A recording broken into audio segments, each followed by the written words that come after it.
क्यों? क्योंकि अगर वो छोड़ा गया तो लाखों बच्चों को मार देगा, लाखों परिवारों को नष्ट कर देगा। उसका उद्देश्य सही नहीं है, इसलिए उसको अगर बंधन में युक्त होकर के डाला जाए या मृत्यु दंड दिया जाए तो उचित ही है, क्योंकि उसका भी जीवन ज्यादा पाप नहीं कर पाएगा और वो बहुतों के जीवन को नष्ट नहीं कर पाएगा। इसलिए ऐसे आताताई को हमारा शास्त्र कहता है मार देना ही उत्तम है। अगर वो बचा रहा तो लाखों को मार सकता है वो, क्योंकि उसका उद्देश्य है लाखों को मारना। बंदी बनाने के लिए तुमने थोड़ी सी चूक कर दी तो तुम्हें उड़ा देगा, तुम्हें उड़ा देगा। पहला हमारे जहां तक जानकारी में है कि हमारे राष्ट्र सैनिक पहला तो ऐलान यही करते हैं कि आप हाथ ऊपर करो और अपने आप को समर्पित कर दो। फिर अगर वो गोली चला दी तो फिर उसके इंतजार करने की जरूरत नहीं है। उसको जो हमारे राष्ट्रीय सुरक्षा यंत्र है उनके द्वारा फिर उसकी मृत्यु ही सेवा है। उसमें दया नहीं रखनी चाहिए, शत्रु पर दया नहीं रखनी चाहिए। जैसे भगवान के स्वरूप होते हैं गुरु, लेकिन द्रोणाचार्य जी विपक्ष में है तो युधिष्ठिर से बुलवाया अश्वत्थामा हाथों, मारा गया अश्वत्थामा, मार दिया हाथी। बोले तुम बोलो अश्वत्थामा हाथों। अब वो जो ही उद्विग्न हुए, एक तो अश्वत्थामा का प्रेम कि अश्वत्थामा मारा गया, भाई इतने में दौड़ के धृष्टद्युम्न ने जाके गला उड़ा दिया। जब विपक्ष है सामने तो खेल है, प्रभु दुश्मन के रूप में आए हो, हम तुम्हें चांस नहीं देंगे। अगर हमारी एक बात पर तुम सरेंडर हो जाते हो तब तो कोशिश करेंगे, सब फेंक दो अस्त्र शस्त्र, ऊपर के कपड़े उतार करके। बिल्कुल हमको पता चलना चाहिए कि आप शरणागत हो, और अगर जरा भी चूक की तो खोपड़ी उड़ जाएगी, और यही आपके लिए उचित है। नहीं आपकी खोपड़ी उड़ा देगा, वो तो उड़ाने ही आया है।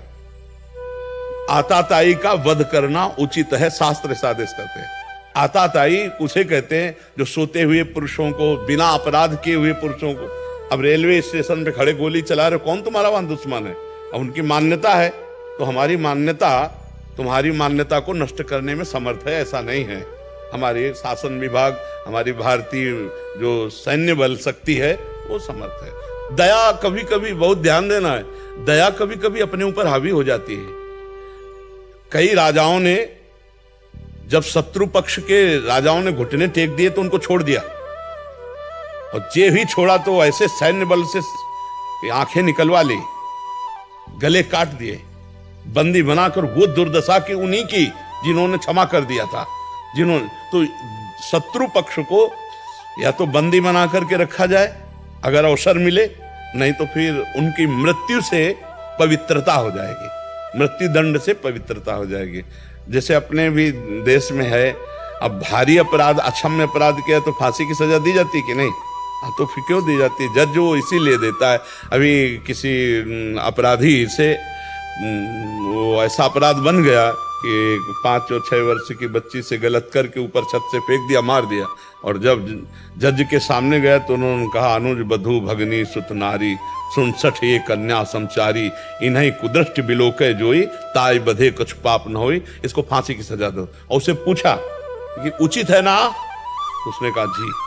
तो कहा हाँ, ये चौपाई गा करके, अनुज बधू भगनी सुत नारी, 67 ये कन्या समचारी, इन्हीं कुदृष्टि बिलोके जोई, ताई बधे कुछ पाप, फांसी की सजा दे दी।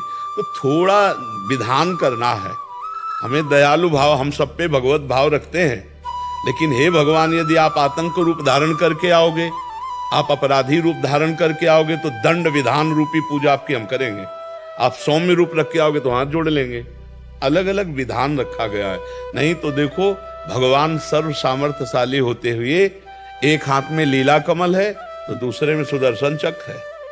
तापस वेश विशेष उदासी, 14 वर्ष राम बनवासी, शरीर के वस्त्र बदल दिए, पादुका नहीं पहनी, लेकिन सारंग धनुष और अक्षय तूड़ीर साथ ही रखा है। क्योंकि कुछ कृपा से मानेंगे, प्यार से, तो कुछ वार से मानेंगे। नहीं, अब जरूरी है। शस्त्र और शास्त्र दोनों के द्वारा समाज को कंट्रोल में रखा जाता है। शास्त्र के ज्ञान के द्वारा, और जो शास्त्र ज्ञान की मर्यादा का उल्लंघन करे उसे शस्त्र के द्वारा। देखो, भगवान परशुराम जी तपस्या कर रहे हैं, लेकिन फरसा पासे में गड़ा रहता है, हाथे में फरसा रहता है। तो ये हमारे संस्कृति है भगवान अगर हमारे प्रकट होते हैं, अगर वो मुरली मनोहर है तो सुदर्शन चक्रधारी भी है, आप ये भी ध्यान रखो। तो ऐसे ही आप एक भक्त भी हो तो आप एक राष्ट्र सैनिक हो।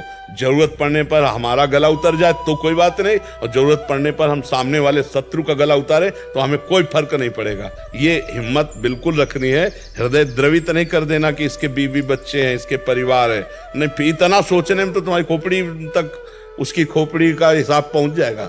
वो नहीं सोचेगा कि ये राष्ट्र सेवा में, तुम तो राष्ट्र सेवा में हो। वो हमारे देश में घुस रहा है विनाश करने के लिए। अब हमें नहीं सोचना। उसने नहीं सोचा कि मैं जो कार्य करने जा रहा हूं मेरे परिवार का क्या होगा, मेरा क्या होगा। अपने बम बांधा और हमारी पूरी 50 को उड़ा दिया। तो हम ऐसे लोगों को अवसर नहीं देंगे, ऐसे लोगों को अवसर नहीं देना चाहिए, नहीं तो अपना घाटा हो जाएगा। हाँ, अगर आ जाता है जो सभी तावा शरणाई तो फिर हम आप उसकी व्यवस्था अलग है, और अगर वो जरा भी छल कपट है तो फिर हमको सावधान हो जाना चाहिए। क्यों? हाँ, हम लोगों को भी सिखाया जाता है कि दया बिना साधु कसाई, दया करी तो आफत आई। दोनों बात संभाल के, दया बिना साधु कसाई, दया करी तो आफत आई, दया करी तो फंस जाएगा। देखो हिरन में फंस गए, दया करके भरत जी अगला जन्म हिरन का हुआ।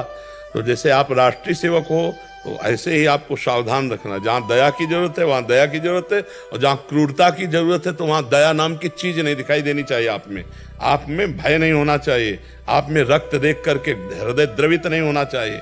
आप जिस समय सूरवीरता पे हैं उस देखो ना, भगवान है, अर्जुन है, महाभागवत है, भीष्म जी हैं।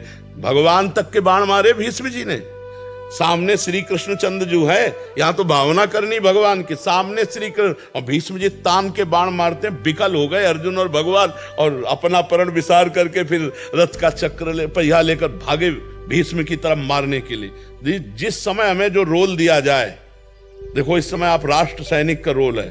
हाँ, अगर आवश्यकता है, हुकुम है तो सैकड़ों की जान ले लेंगे, आवश्यकता है तो अपने प्राण दे देंगे। ये सूरवीरता कम न होने पावे। साधु संग, सत्संग, भगवत भावना, ये हमारा एक क्षेत्र है, और राष्ट्र प्रेम एक क्षेत्र है। राष्ट्र प्रेम की जगह फिर ये दया है, ये हम सह सकते हैं, ये हम सह सकते हैं। हमें जूते से कोई मार रहा, थप्पड़ से मार रहा है तो हम ठाकुर को याद करेंगे और समझेंगे कि आपका विधान, लेकिन आपका नहीं।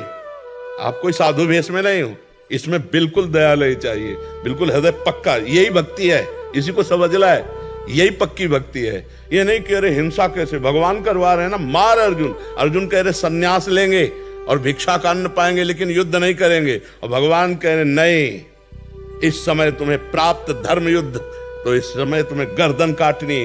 बोले किनकी काटे? जिन्होंने अंगुली पकड़ के चलाना सिखाया, भीष्म जी, द्रोणाचार्य जी, उन्हीं की कटवाई। सर सैया पर अर्जुन ने ही भीष्म जी को गिराया है, और भीष्म जी अंगुली पकड़ के चलाना सिखाए थे अर्जुन। जब हमारा पक्ष और विपक्ष, धर्म और अधर्म की बात आवे, फिर हमारे अंदर दया नहीं, फिर उस समय नहीं। समझ पा रहे आप?